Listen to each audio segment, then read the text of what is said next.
ইসলামী ভাইরা, হিন্দু ধর্মে অনুসারী অর্থাৎ যাদেরকে সনাতনী ধর্ম বলা হয়, এই সনাতনী ধর্মের সবচেয়ে বড় উৎসব হলো দুর্গাপূজা, যেটাকে শারদীয় দুর্গা উৎসব বলে পরিচিত। এখন প্রশ্ন হলো, এই দুর্গা উৎসব খুব সন্নিকটে এসে গেছে, আমরা যারা মুসলমান রহিয়াছি আমাদের করণীয় কী, সে বিষয়ে আলোচনা করব ইনশাআল্লাহ। এই শারদীয় দুর্গা উৎসবে আমরা একটা নিয়ত করি। আমাদের নিয়ত হলো যে আমরা হিন্দু সনাতনী ধর্মের কোনো পূজা মণ্ডলে আমাদের মুসলমানের কোনো সন্তান মুসলমান কেউ আমরা প্রবেশ করব না, আমরা কোনো প্রতিমা দেখতে যাব না। অধিকাংশ সময় দেখা যায় মুসলিম উৎসাহী হয়ে প্রতিমা পূজা অর্চনা দেখতে গিয়ে ভিড় হয়ে যায়। এমন ঘটনা ঘটে অবাঞ্ছিত, যেগুলো কাঙ্ক্ষিত নয়, সেই ধরনের ঘটনা ঘটে থাকে।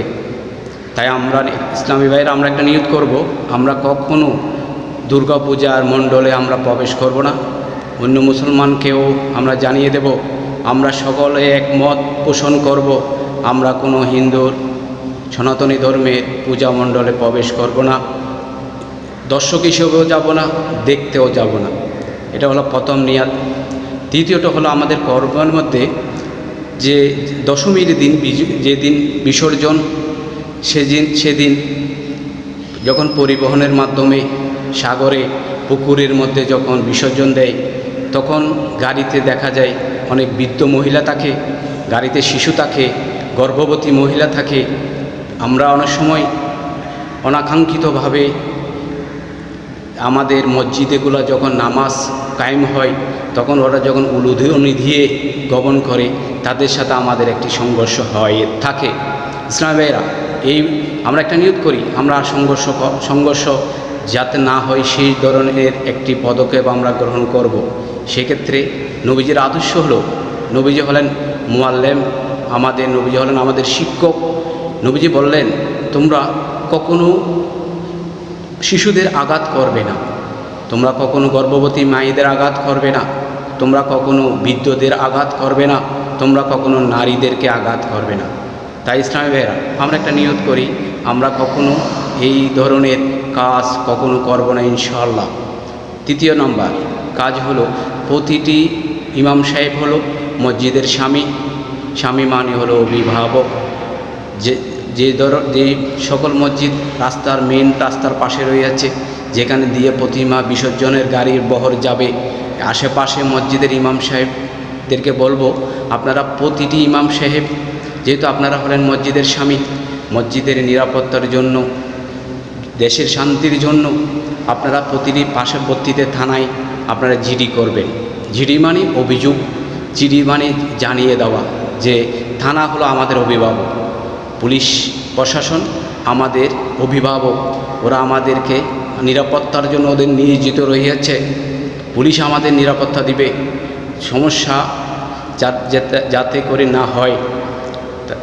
ইমাম সাহেব থানায় অভিযোগ জানাবে, লিখিতভাবে জানাবে যে আমার মসজিদটি রাস্তার সন্নিকটে, আজ প্রতিমা বিসর্জনের দিন মসজিদে যেন নামাজ কায়েমের সময় ওদের উলুধ্বনির কারণে যেন আমাদের মুসল্লিদের কোনো প্রকারের ডিস্টার্ব না হয়, নামাজ যাতে ব্যাহত না হয়, সেজন্য থানায় জিডি করলে আমরা নিরাপদ, প্রতিমা বহনকারী গাড়িও নিরাপদ। ইসলামী ভাইয়েরা, এই ধরনের পদক্ষেপ যদি আমরা নিয়ে থাকি, তাহলে আমরা শান্তিতে বসবাস করতে পারবো, আমরা সুখে শান্তিতে বসবাস করতে পারবো। ইসলামী ভাইয়েরা, দেশের দ্রব্যমূল্য দাম খুব চড়া, সুদের বাজার খুব দ্রুত বৃদ্ধি পাচ্ছে। 1 কেজি তরকারির দাম 150 টাকা, 120 টাকা, চালের দাম বৃদ্ধি পেয়েছে, প্রত্যেকটা পণ্যের দাম বৃদ্ধি পেয়েছে। এই সময়ে যদি এই হিন্দু সম্প্রদায় সনাতনী ধর্মের সাথে যদি আমরা সংঘর্ষ করতে গিয়ে বহির্বিশ্বের থেকে আমরা সহযোগিতা পাবো না, আমার রাষ্ট্রের মধ্যে আমাদের মধ্যে বিশৃঙ্খলা হবে। সেজন্য আমার এই পদক্ষেপ। ইসলামী ভাইয়েরা, আপনারা যদি আমাকে একটু সহযোগিতা করেন, এই বক্তব্যটা যদি পৃথিবীর প্রতিটি মানুষের কাছে পৌঁছে দেওয়া হয়, তাহলে আমি মনে করি শান্তি বিরাজমান হবে। এই পদক্ষেপ পরবর্তী এই বিষয়ে যারা শারদীয় দুর্গা উৎসব কমিটি রহিয়াছে, পূজা উদযাপন কমিটি, তাদেরকে বলবো আপনারা মাইকের মাধ্যমে আপনাদের পূজা মণ্ডলে বলবেন বহিরাগতদের প্রবেশ নিষেধ।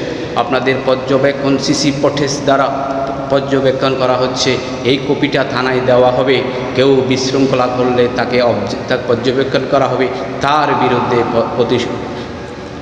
বিরুদ্ধে কঠোর পদক্ষেপ নেওয়া হবে। তাহলে দেখা যাবে আপনার এই পদক্ষেপের কারণে কোনো মুসলিম ভাই আপনাদের পূজা মণ্ডলে পরিদর্শনও যাবে না, ভিড় হবে না, আপনারা সুন্দরভাবে আপনাদের পূজা অর্চনা অর্পণ করতে পারবেন।